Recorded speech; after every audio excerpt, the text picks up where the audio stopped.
Allô tout le monde, on y va avec une autre petite capsule vidéo sur les exercices supplémentaires du chapitre 6. On commence avec la section 6.1, qu'est-ce que la vitesse de réaction? Fait qu'on se rappelle que la vitesse de réaction, là, c'est toujours V, on va se prendre un crayon, ça va aller mieux. V est égal à la quantité. La quantité, là, c'est la quantité d'un des réactifs ou d'un des produits, là, c'est nous qui décidons, divisé par le temps. La réponse, ben, c'est le A, donc qui fonctionne, le nombre de moles de trioxyde de soufre. Trioxyde de soufre, là, c'est lui. Donc, c'est en grammes. Ça, on peut y aller avec le nombre de moles, divisé par le temps. Pourquoi que les autres ne marchent pas? Ben là, on nous parle en B du temps requis. Non, la vitesse, c'est la quantité divisée par le temps. C'est le nombre de dioxyde de soufre formé par unité de temps. On aurait tendance à dire, ben oui, c'est la quantité divisée par le temps. Mais le dioxyde de soufre, là, il n'est pas formé. Il va se décomposer, il va réagir. Fait que le mot, là, finalement, là, qui ne marchait pas, là, c'est le mot formé. La quantité d'énergie produite par unité de temps, ben, la quantité d'énergie, tu sais, dans le fond, ouais, ça marcherait, mais tu sais, on y va avec une quantité, soit pour les réactifs, soit les produits. L'énergie, là, c'est ni un réactif ni un produit. Fait que, tu sais, ça marche pas. Calcium réagit en présence d'acide nitrique, celui-là ici, selon l'équation suivante. Lequel des énoncés suivants représente une méthode appropriée pour déterminer la vitesse de cette réaction? On se rappelle, hein, comme dans le numéro 1, on peut déterminer la vitesse soit en fonction des deux réactifs ou soit en fonction des deux produits. La B marcherait, puis je vais vous expliquer pourquoi que les autres ne marcheraient pas. Mesurer la pression du gaz produit. La pression augmentera au fur et à mesure que de la réaction. Donc oui, un gaz qui est produit, puis c'est clair que je pourrais mesurer la vitesse avec la variation de pression divisée donc par le temps. Fait que ça marcherait. En A, pourquoi ça ne marche pas? Mesurer le volume de la solution. Le volume de la solution diminue au fur et à mesure de la réaction. Mais le volume, ce n'est pas un facteur qui influence la vitesse. Puis, tu sais, on ne peut pas mesurer la vitesse en fonction du volume. J'aurais commencer avec un gros volume, donc au départ, à moins que je mesure donc le volume du gaz récolté. Mais là, on veut le volume de la solution. Fait que là, ça ne marche pas à cause de la solution. Mesurer la température de la solution. La température augmentera au fur et à mesure de la réaction. Ben là, tu sais, la quantité, donc ça sera un peu difficile d'y aller avec la variation de température divisé par le temps. On y va toujours en fonction d'un des réactifs ou d'un des produits, ça ne marche pas. Mesurer le pH de la solution. Ben là, ce sera le fun de savoir si on a un acide, oui. Donc, on a un acide ici. Le pH, ben, diminuera au fur et à mesure donc, de la réaction. Fait que dans le fond, donc, nous, ben, c'est sûr qu'on pourrait y aller donc au fur et à mesure que la réaction donc progresse. Sauf que donc le pH, ben, c'est clair que si c'est plus au niveau là, de la concentration là, divisée donc par le temps qu'il faudrait donc négocier. Puisque tu sais, le pH, le HNO3, il ne changera pas de pH. Là. Donc nécessairement, là, il va juste diminuer donc en quantité, diminuer donc en concentration. Donc, on irait plus donc avec la concentration au lieu du pH. Numéro 3, au cours de la réaction, donc entre le magnésium et l'acide chlorhydrique, il n'y aura pas vraiment de numéro là, comme le numéro 1 et 2 là, dans l'examen. Au cours de la réaction entre le magnésium et l'acide chlorhydrique, on note les données suivantes. On a la masse du magnésium, la masse du Mg, on a la pression atmosphérique, on a la température initiale, on a la température finale, puis on a la durée. 1 minute 28 secondes, ben c'est clair que si je fais 28 plus 60 secondes pour 1 minute, ça donne 88 secondes, donc en tout, pour notre variation de notre temps. Si on veut chercher donc la vitesse, on n'a pas obligé d'y aller en mol par seconde, ça n'a pas été déterminé. Fait que je peux prendre la quantité que je veux diviser donc par le temps. Le temps, ben, c'est clair que c'est 88 secondes. Je peux y aller avec la variation de température divisée par le temps. Il faut vraiment que j'aille avec une masse, là, une quantité, donc genre en grammes par seconde. Fait que nous, ben, on sait qu'au départ, on en a 0,10. À la fin, ben, la masse finale, ben, c'est clair, va être de 0. Fait qu'on va faire réagir 0,10 grammes en 88 secondes. On divise. On n'est pas obligé de mettre de négatif, hein, parce qu'une vitesse, ben, on y va toujours avec la valeur absolue. C'est pour ça qu'on met tout le temps des barres comme ça, là. La valeur absolue de notre réponse. Fait que c'est toujours positif. Au pire, ben, si on arrive à négatif, on l'enlève, tout simplement. Numéro 4. Au cours d'une réaction, Alicia recueille donc un volume V de gaz en 4 minutes 25 secondes. Fait que ça, c'est notre variation du temps.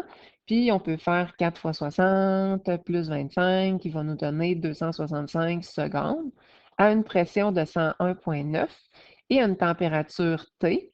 Si on en a besoin, hein, c'est clair que nous, ben, ça va être pour un gaz, hein? Ça c'est clair, fait qu'on fait plus 273 et on cherche la vitesse de réaction, mais pas en n'importe quoi, en mol par seconde pour ce qui est des unités. Fait qu'on n'a pas le choix, donc il faut y aller avec une quantité donc en mol.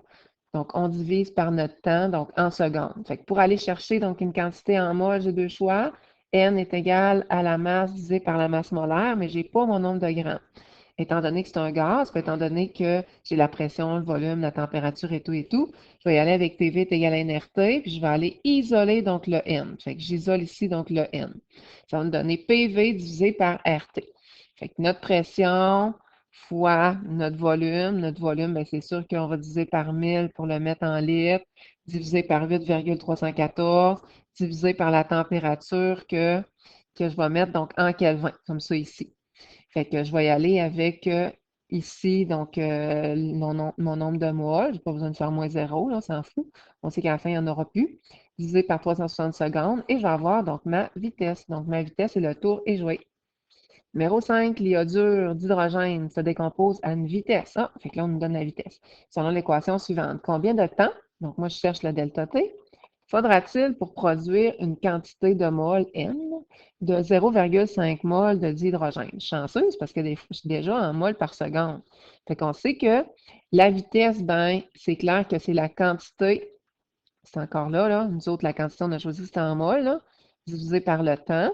Fait que si on va aller chercher le temps, tout ce qu'on a à faire, c'est d'interchanger pour isoler donc le temps, la vitesse et le temps qui vont me donner ça ici.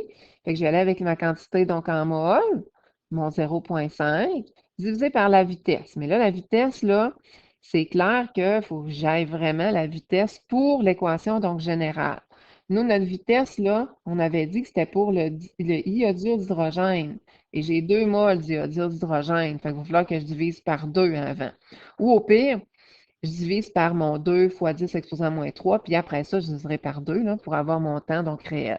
Fait que, il faut vraiment que j'aille avec la proportion, là, donc avec la stoichiométrie. Ça, c'est clair. Numéro 6, on a le carbonate de calcium qui réagit. Ça, c'est le carbonate de calcium en présence d'un acide. Puis, on a dessiné donc le graphique. On veut savoir la vitesse de la réaction, mais pas n'importe quelle, puis pas n'importe quand, de la deuxième à la sixième minute. Fait que là, si on s'en va dans notre graphique, quand on a un graphique, on regarde toujours de la deuxième à la sixième minute. Fait que c'est clair que, ouh, je suis un peu croche, on va passer de 5 millilitres à 20 millilitres. Tout ça, ben, si je fais 6 moins 2 en 4 secondes. C'est clair que, oh, ça c'est en minutes, en 4 minutes. Ouais, ben, c'est vrai, il faudrait que j'aille donc en minutes. Ça, c'est 4 minutes, parce que je n'avais pas vu ici là, que c'était des minutes. Fait que c'est clair que je vais faire fois 60 pour mettre ça donc en minutes, là, donc pour convertir. On veut aller chercher la vitesse. Fait que c'est clair que ça va être la quantité divisée donc par le temps. Fait que variation de quantité de 5 à 20, donc 15, divisé par mon temps. Tiens, j'y étais là, de 6 minutes moins 120 minutes. J'ai mis en secondes, là, 360 secondes moins 120 secondes, ou je fais 4 fois 60, là, ça va donner la même chose, qui va me donner donc ma vitesse, tout simplement. Quelques questions maintenant avec la section 6.2 sur la théorie des collisions. On nous dit, voici donc un beau graphique de la courbe de distribution d'énergie. Faites attention, là, c'est pas ce graphique-là, là, de la variation d'enthalpie, là, en fonction du temps. C'est pas celle-là, là. Donc, on a la courbe de distribution de Maxwell, là. Fait qu'on veut savoir quelle lettre représente l'énergie d'activation.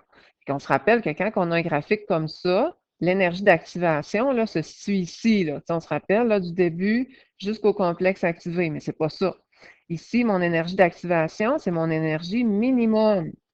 Fait que mon énergie d'activation correspond à C, à ma barrière donc énergétique, qui correspond au seuil d'énergie nécessaire pour que les particules puissent réagir. Ça, c'est les particules là, qui ont réagi. Fait que la réponse est la lettre C. On s'en va de l'autre côté avec notre question numéro 2, toujours dans la section 6.2. Le diagramme suivant illustre un mécanisme de réaction. Là, on voit que ça se fait en plusieurs étapes. Fait que dans ce temps-là, on peut commencer par séparer les étapes.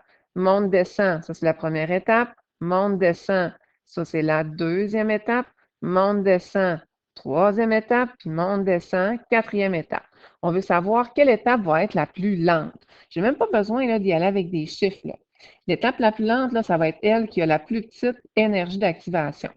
Énergie d'activation, oh, c'est trop mignon, la petite énergie d'activation. Donc ici, énergie d'activation, oh, l'énergie d'activation est quand même grosse. Énergie d'activation. Puis ici, l'énergie d'activation, elle est toute petite. Fait que quand est-ce que c'est plus lent? C'est quand c'est plus lent à monter la courbe. C'est lorsque l'énergie d'activation, donc, est vraiment grande. Bien, dans ce temps-là, donc la vitesse, elle est vraiment lente, vraiment pas rapide. Fait que c'est la troisième étape.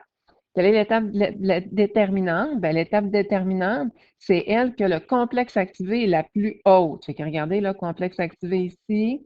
Oh, un petit peu plus bas. Complexe activé, puis les autres complexes activés sont vraiment plus bas. Fait que c'est l'étape numéro 1, donc la première étape, tout simplement. Ici, donc, au numéro 3, on veut savoir soit la réaction donc suivante, là, on est en lien avec les facteurs qui influencent la vitesse de réaction. Donc, quel facteur parmi les suivants influe sur la vitesse de réaction entre le magnésium et l'acide chlorhydrique? Fait que là, la masse du magnésium, ça ne change pas, puisque la masse, ce n'est pas un des facteurs qui influence la vitesse de réaction, puisque c'est un solide. Puis, ben, un solide, là, ben, c'est 100% pur. Peut-être que je l'avais sectionné en morceaux, ça aurait influencé, mais là, ce n'est pas ça.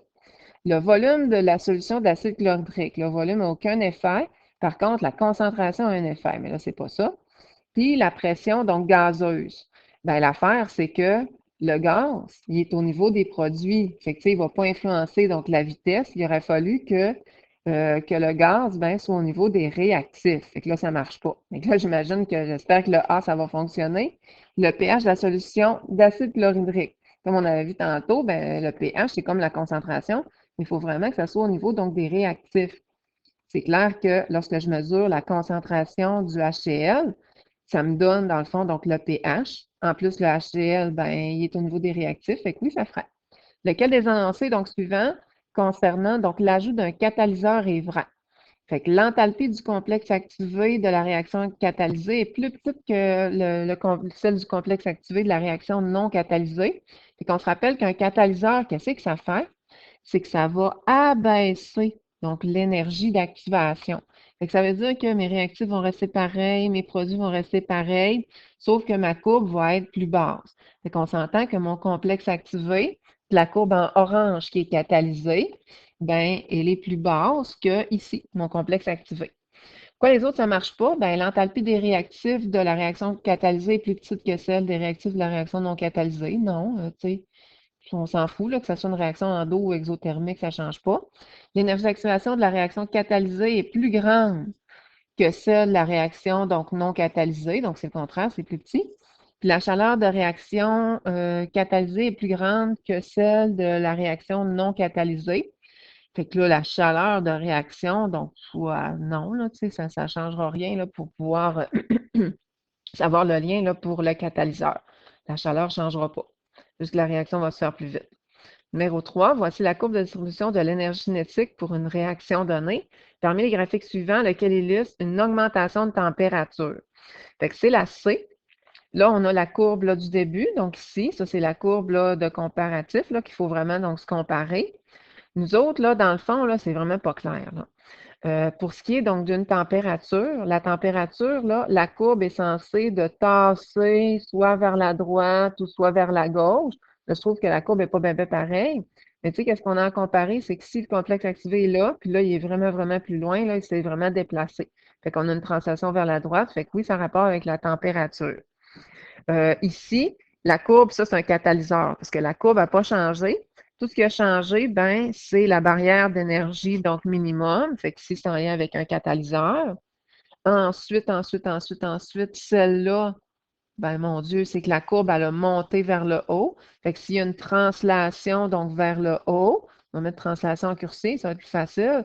Ben, c'est la concentration qui a changé, fait que ça n'a pas rapport. Puis ici, ben, on a rajouté un inhibiteur, donc un catalyseur qui est négatif. Fait que c'est pas donc la température. Fait que c'est ici, finalement, là, qu'il y avait un changement de température. Numéro 4. Parmi les actions suivantes, lequel correspond à une augmentation de la surface de contact? Ben oui, bien masquer les aliments. Donc, je la décompose, fait que c'est clair que la salive va entrer davantage en contact. On va pouvoir là, davantage décomposer avec la salive l'amidon, admettons. B. Ajouter du soluté, donc dans une solution. Non, parce que, tu sais, là, tu changes la concentration. Diminuer le volume. Le volume n'a aucun rapport donc, avec la surface de contact, puis n'est pas un facteur qui influence la vitesse de réaction. Ou diminuer le volume d'un gaz, donc non plus, on va changer la pression là, pour le gaz. Tantôt, c'était pour un liquide que je parlais. Puis rouler une feuille de papier donc en boule, ben là, tu diminues donc la surface de contact. Fait que là, c'est le contraire. Numéro 5, laquelle des modifications suivantes permet de réduire la vitesse d'une réaction? Fait qu'on veut réduire donc la vitesse de réaction. Habituellement, quand tu augmentes la température, ben, c'est pas mal donc le contraire qui se fait, là, la vitesse augmente. Augmenter le volume d'un gaz. Si c'était un liquide, ça ne ferait rien. Mais quand que j'augmente donc le volume d'un gaz, qu'est-ce que je fais? C'est que dans le fond, je vais diminuer donc la pression. Fait que si la pression donc diminue, ben, tu sais, la concentration va augmenter. Oh, mais là, j'augmente donc le volume d'un gaz. Fait que regardez bien, c'est comme si que, bon, je ne vais pas écrire mon crayon, c'est comme si que j'avais 4 particules de gaz comme ça, puis j'augmente dans le fond donc le volume. Fait que c'est clair qu'ici, donc la concentration est plus petite. Fait que si la concentration est plus petite, ben, la vitesse va diminuer aussi. Et on va le prendre de cette manière-là. Augmenter l'énergie cinétique des molécules, ben, si j'augmente l'énergie cinétique des molécules, ça va faire l'effet contraire, là, ça va augmenter la vitesse. Puis, augmenter la surface de contact, ben, ça augmente la vitesse, c'est clair. C'est comme des bûches là, qu'on a coupées, qu'on envoie donc dans le foyer, ben, ils vont brûler plus vite. Genre de question d'examen au numéro 6, c'est bien intéressant. Lequel des changements suivants n'influe pas la vitesse de réaction? Fait que augmenter la surface de contact, je sais que c'est un facteur, mais on n'a pas de solide. Donc, on n'a pas de solide. Là, vous allez dire, oui, il y en a un ici, mais ouais, mais c'est pas un réactif, fait que ça ne marche pas. Élever la température, ben oui, ça changerait en augmentant la vitesse. Ajouter un catalyseur, ben oui, la vitesse augmenterait. Puis ajouter du PbNO3 solide, là, vous allez dire, c'est quoi le rapport? Bien, l'affaire, là, c'est que du PbNO3 solide, ben là, il fallait le savoir, là, ça va diviser en ions.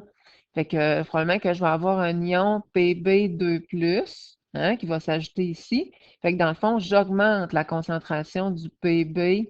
Puis si j'augmente sa concentration, bien, ça augmente la vitesse. Numéro 7, à 20 degrés Celsius, une réaction s'effectue en 80 secondes. Fait que ça, là, c'est mon temps. Combien de temps se déroulera-t-elle si on diminue donc la température de 10 degrés Celsius? On avait vu qu'à toutes les tranches de 10 degrés Celsius, parce que nous autres, on passe de 20 degrés Celsius à 10 degrés Celsius, ben dans ce temps-là, là, la température double. Si la température double ou si la température divise par 2, ben la vitesse là, va faire un peu donc le même principe. Fait que la vitesse, dans le fond, donc ici, ben, c'est clair qu'elle va diminuer, parce qu'on a diminué donc la température elle va diminuer, donc elle va être 2 fois moins vite. Fait que c'est clair que ça va se faire donc 2 fois plus lentement. Fait que c'est pour ça qu'on a fait un petit x2, donc ici. Surprenant qu'on ait des questions comme ça à l'examen. Numéro 8, soit le mécanisme suivant, donc quelle substance joue le rôle de catalyseur? Bien, c'est une substance qu'on retrouve au début, puis à la fin, puis qui n'aura pas participé là, finalement donc à la réaction. Tu sais, si admettons là, qu'on va chercher donc la loi de S, là, ça s'annule avec ça, admettons là, comme ça, fait qu'ils n'auront pas participé donc à la réaction. Ça s'annule avec ça. Fait qu'il va me rester ici, donc du BR. Après ça s'annule avec ça. Donc, il va me rester, donc après la flèche, le BR-, il va me rester ça, il va me rester ça. Fait que, tu sais, on voit là que c'est pas là, des substances là, qui vont participer ni au réactif ni au produit. Fait que c'est ça. Numéro 6.4, on y va un petit peu plus mathématique sur la loi de la vitesse de réaction. On veut savoir l'ordre global. Fait que l'ordre global, tout ce qu'on a à faire, étant donné qu'ici, sous-entendu, un exposant 1, un exposant 1, on fait juste additionner donc les exposants. Fait que ça nous donne d'ordre 2 pour la vitesse de réaction. Numéro 2, soit la réaction suivante, on veut savoir si la réaction est d'ordre 0 en fonction de lui. On va écrire ordre 0. Fait que ça veut dire que quand on change la concentration, la vitesse n'est pas changée. Et d'ordre 1, ordre 1 en fonction du I-. En passant, donc, c'est sûr que les produits, on s'en fout. Lequel des expressions, donc, est bonne? On s'intéresse juste aux réactifs. Fait que vitesse est égale à K, juste les réactifs qui sont influencés, lui est d'ordre 1. Puis lui, ben, s'il est d'ordre 0, ben, c'est clair qu'il n'y a aucune influence sur la vitesse, fait qu'on ne le met pas. Fait que la réponse est le D. Soit la réaction hypothétique, donc suivante. Là, j'imagine que c'est un autre numéro. On a comme buffet numéro 3 là, ici. Lors d'une expérimentation, on note les résultats donc suivants. Fait que nous, ben, c'est sûr qu'on s'intéresse à la concentration du A et à la concentration du B. Puis on veut savoir, quand on modifie la concentration du A ou du B, ben, la vitesse, elle va faire quoi? Elle va-tu doubler, tripler? Fait qu'on va aller chercher l'expression de la loi de la réaction, mais théorique. Fait qu'on n'a pas besoin de tout ça, là. Vraiment pas, là. Ça, c'est pour, moi, je vais tout faire mes petits calculs, là, dans le tableau, là, qu'il y a là, là. Fait que pour le A, on va commencer donc pour le A pour savoir son, pardon, son ordre. Fait que quand que la concentration, je vais changer de couleur, reste pareil pour le B, je fais varier la concentration du A en faisant donc x2. Puis hein, la vitesse aussi fait x2. Fait que dans ce temps-là, là, c'est d'ordre 1 quand ça fait pareil. Fait que regardez, là, c'est pour ça qu'on a mis ici, vitesse est égale à K fois la concentration du premier réactif affecté de l'exposant ordre 1. Maintenant, on va prendre une autre couleur, on va laisser constant donc la concentration du A. On va regarder comment que ça varie ici pour le B. Quand on double la concentration du B, qu'est-ce qui arrive ici? Donc, à ma vitesse, donc à la progression de ma vitesse. Ah, ben, Colin, ça fait x4. Fait que dans ce temps-là, c'est d'ordre 2. Fait que dans le fond, moi, si je vais aller écrire ordre 2, ben, je vais aller écrire exposant 2. Ici, là, tous les petits calculs là-dedans, là, c'est juste pour faire, ah, j'ai divisé par lui, ça m'a donné une demi ou ça m'a fait x4 ou peu importe. Puis, comment qu'on fait pour savoir ordre 1, ordre 2? Regardez bien ici. Lorsqu'admettons la concentration, je fais x2, puis la vitesse fait fois rien, c'est d'ordre 0. Si je double ou je triple, peu importe, là, donc la concentration puis la vitesse fait la même chose, c'est d'ordre 1 ici. Moi, tantôt, ben, j'ai doublé la concentration de 1, puis la vitesse a fait fois 4. Fait que c'est d'ordre 2. Si je doublerais la concentration, puis ça ferait 8 fois plus, admettons, ben, ça serait d'ordre 3. Tu sais, pour les ordres, là, juste vous donner une idée, là, c'est comme si que je faisais, admettons, là, 2 exposants 0 qui donne 1, 2 exposants 1. L'exposant, là, c'est l'ordre, là, qui donne, il y a un petit 1, là, comme ça, là, qui donne 2. 2 exposants 2, donc il va donner 4. 2 exposants 3 qui va donner 8 fois plus. Je ne sais pas si vous voyez, là, 8 fois plus, 2 fois plus, puis fois rien de plus, là, fois 1. Dans le fond, c'est comme fois 1, là, qu'on aurait pu dire. Fait que c'est de là, donc ça provient. Fait qu'on fait comme, ça va être dur ce numéro-là, mais il est vraiment facile. Synthèse, donc, du chapitre 6, donc là, tout mélangé, 6.1, 6.2, 6.3, 6.4. Donc, la craie qui est principalement constituée de carbonate de calcium réagit en présence d'un acide pour produire du CO2 gazeux. Jonathan essaie cette réaction dans différentes conditions afin d'étudier donc la vitesse. Quel facteur ci-dessous n'influe pas à la vitesse de réaction? Bien, la forme de la craie, oui, parce que, tu sais, c'est en lien avec la surface de contact. Fait que si je mets ma craie en petite poudre, ce ne sera pas pareil qu'en gros morceaux. La nature de l'acide, ben, c'est sûr que ça va changer. Je prends de l'acide sulfurique ou du HCl, c'est pas pareil. La température du système, ben, habituellement, ben, quand on augmente la température, la vitesse va augmenter.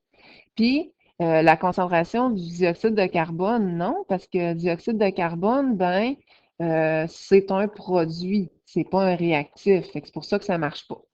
Numéro 2, voici la courbe de distribution. Donc, c'est notre deuxième graphique qu'on a étudié. Que faut-il pour que les particules de la portion assurée du graphique puissent former donc des produits? Ben, il faut qu'ils entrent en collision avec une bonne angle, avec une bonne vitesse, puis avec les autres particules de réactifs. Fait que c'est le D. Fait que, tu sais, c'est les conditions nécessaires là, pour que la réaction donc se fasse. Fait que ça n'a pas rapport là, d'atteindre l'énergie d'activation de la réaction. Là. Tu sais, c'est vraiment donc le D. Le diagramme ci-dessous illustre la distribution de l'énergie cinétique. Quelle modification peut expliquer donc les changements observés? Fait que le 1, c'est avant, puis le 2, c'est après, donc la modification.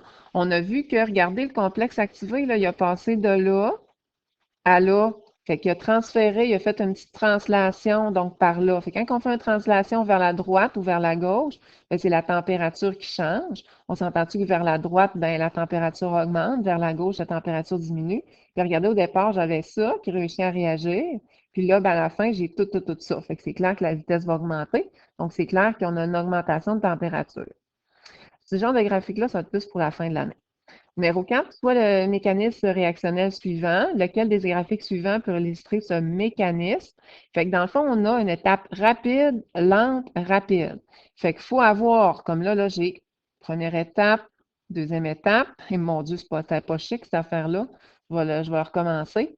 Fait que regardez la première étape, là, on a une petite énergie d'activation. Puis là, j'ai une grande énergie d'activation. J'ai une petite énergie d'activation. On s'entend en considérant que ça, c'est la première étape, ça, c'est la deuxième étape, là, puis ainsi de suite. Ici, ça ne marchera pas parce que regardez, j'ai une grande énergie d'activation. C'est quand c'est rapide, là, mon énergie d'activation est petite. Lente, mon énergie d'activation, ça c'est un A, là, activation, elle est grande. Puis ici, petite. Fait que la seule là, qui fit, là, c'est vraiment donc celle-là, donc la C, là. Parce que regardez, là, ça fait comme pareil, puis on dirait pareil, là, c'est pas elle qui fit vraiment, là, c'est la C.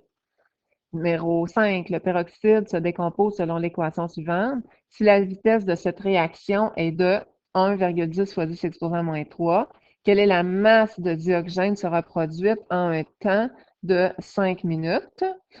5 minutes, ben, si je fais fois 60, ça va me donner 300 secondes. Bon, la vitesse, c'est toujours la quantité. On va aller l'écrire. Quantité quantité divisé par le temps. Fait que si je vais aller chercher le nombre de moles, ben, je vais faire la vitesse, donc fois le temps. Fait que ma vitesse, c'est ici, là, de 1,10 fois 10 exposant moins 3 fois mon temps, mon delta T. Puis, ben, c'est clair que, étant donné que c'est pour le peroxyde, puis il y en a deux, il va falloir que je divise par deux pour avoir donc ma réponse, ce qui va me donner donc mon nombre de moles. Moi, ben, je cherche pas mon nombre de moles, je cherche ma masse. Fait que je vais aller convertir mes moles en grammes.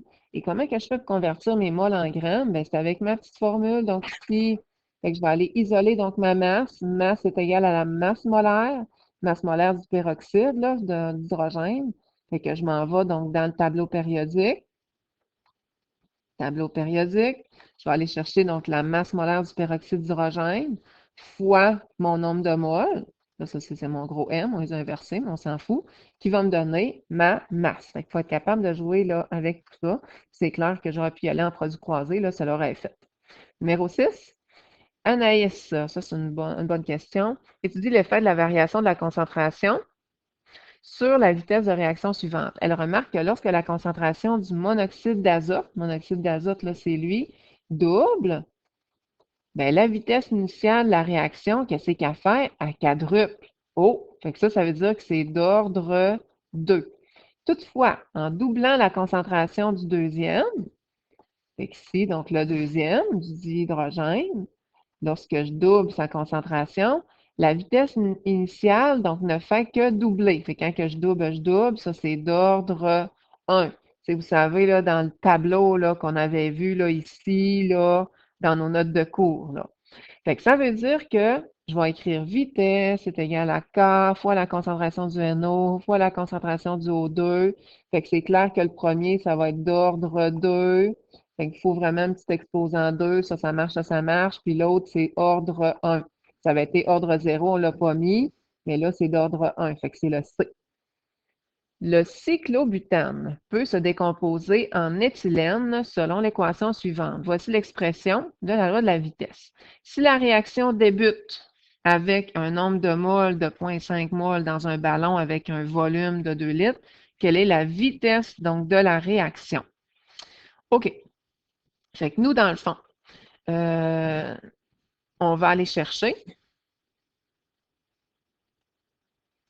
en premier, donc la concentration, parce qu'on sait que vitesse est égale à la constante. Ça, c'est ma constante. Je vais aller la mettre là dans une autre couleur, ma constante, fois la concentration du premier, ben, ça a l'air que c'est exposant 1, là, ordre 1, puis ben, une température là, qui va rester donc constante. Fait que c'est clair que pour aller calculer tout ça, tout ce qui me manque pour aller calculer la vitesse, c'est la concentration de mon C4H8.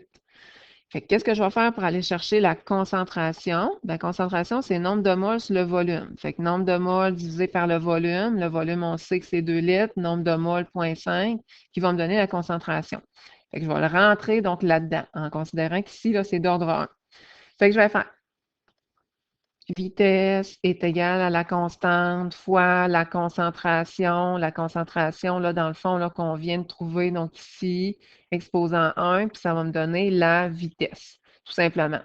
Numéro 8, bonne question d'examen. Mettez des vêtements mouillés dans la sécheuse. C'est une façon d'augmenter la vitesse d'évaporation de l'eau. Indiquez 2 facteurs. 2, mise en jeu qui permettent d'augmenter la vitesse de réaction.